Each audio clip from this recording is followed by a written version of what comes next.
Spa సెంటర్లు ఉన్నాయి, ఎయిర్పోర్ట్లో డబ్బులు కలెక్ట్ చేస్తారు.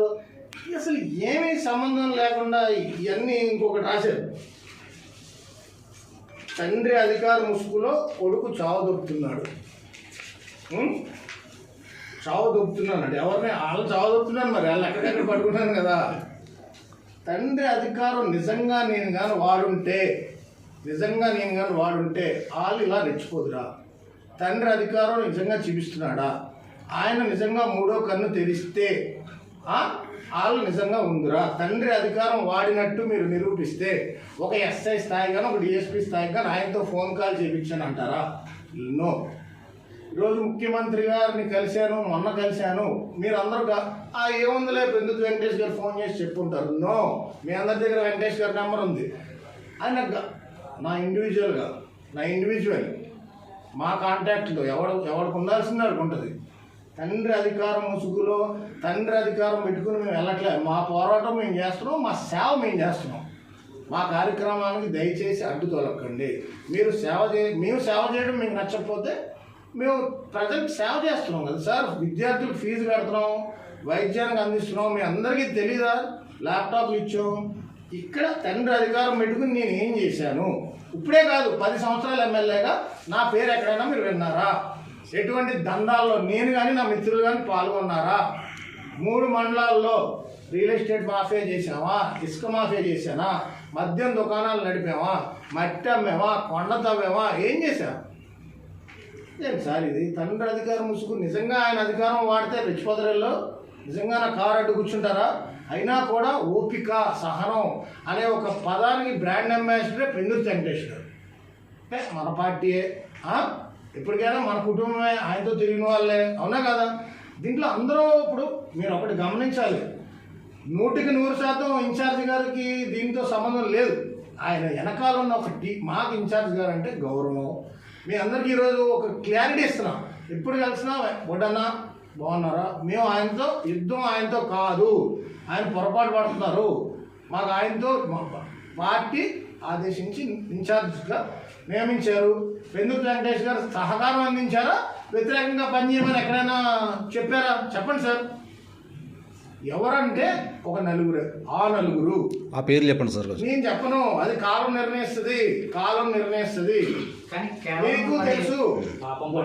అదే ఇప్పుడు ఖచ్చితంగా వాళ్ళ పాపాన్ని వాళ్ళే పండుతుంది ఇస్తున్నారు. నేను చాలా తీవ్రంగా పరిగణిస్తున్నా. ఇప్పటి వరకు ఒక యాంగిలే చూశారు, సినిమా డైలాగ్ అని చెప్పట్లే. ఇది చాలా దూరంగా నేను ఎవరు మీరు దీంట్లో గమనించాల్సిన ఈ షేర్ చేసేది టీడీపీ రాజానారం ఇలాంటి రకరకాల గ్రూపులు. దీని మీద వాట్సాప్ డీపీ బొడ్డు వెంకటరామన్ ఫోటో పెడతారు. వాట్సాప్ డీపీ ఎవరిదైనా పెట్టుకోవచ్చు కదా మన ముఖ్యమంత్రి. అంటే ఈ నెంబరు ఎవరిదైనా ఎంక్వైరీ చేస్తే మునగాల గ్రామానికి చెందిన గుమ్మడి సుమంత్, డాక్టర్ బాబా బిఆర్. ఇప్పుడు మన అంబేద్కర్ గారు రాజ్యాంగం రాసింది బడుగు బలిగిన వర్గాల్ని అత్యున్నతమైన స్థాయికి తీసుకెళ్ళడానికి రాజకీయ నాయకులు ఉపయోగపడారు. అతన్ని ఒక మునగాల గ్రామానికి ఎస్సీ కమ్యూనిటీకి చెందిన వ్యక్తి అనుకోవచ్చు, అతన్నితో షేర్ చేపిస్తారు ఇది అన్ని గ్రూపుల్లో. ఎందుకు?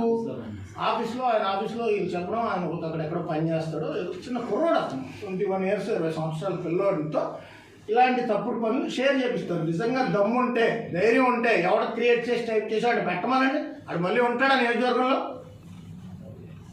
ఈ పిల్లల్ని మేము ఏమన్నా చేసి అడిగితే ఒక గేమ్ ప్లాన్. మీరు ఎస్సీ కమ్యూనిటీ వాళ్ళని బతకనేవరా? ఎవరెవరు?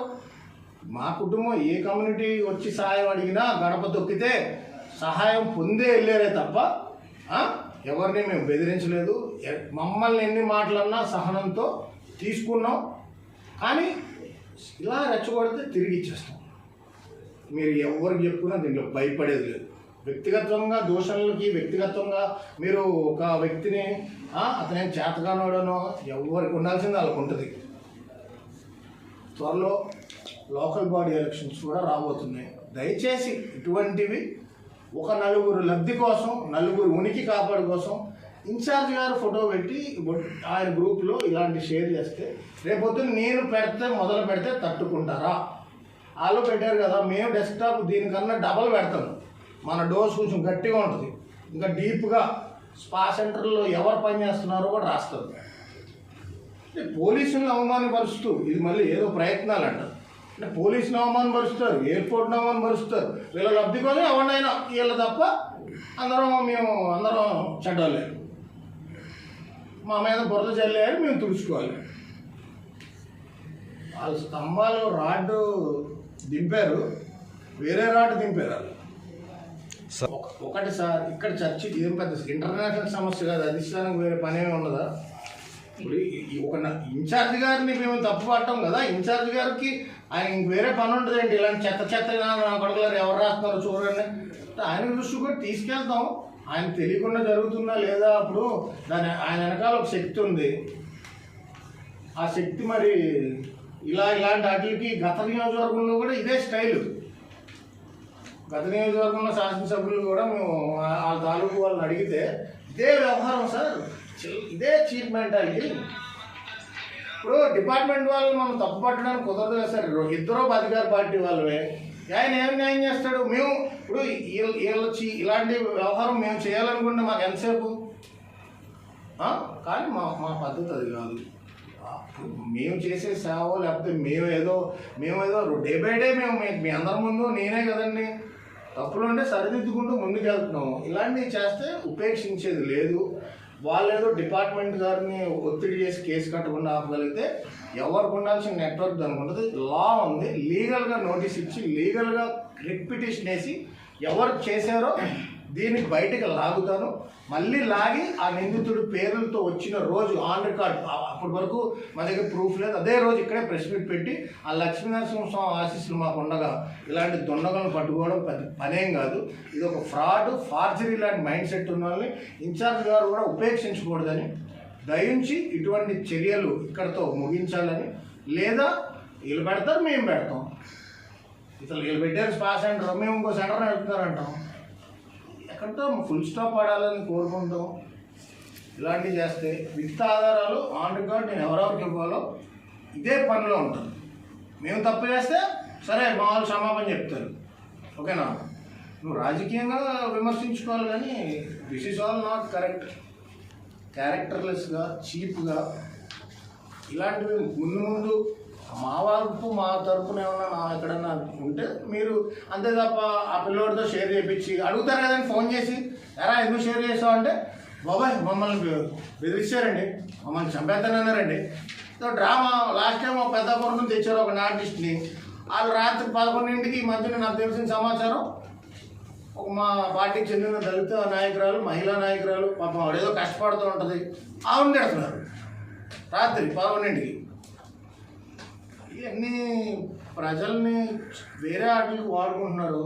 మనం బడుగు బలహీన వర్గాలని అభివృద్ధి పొంది మంచి విద్య ఇచ్చి ఉద్యోగం ఇప్పించాలి. పెద్ద పెద్ద కంపెనీలు ఉన్నాయి, అక్కడ ఉద్యోగాలు ఇప్పించాలి. కానీ ఇలాంటి పనులు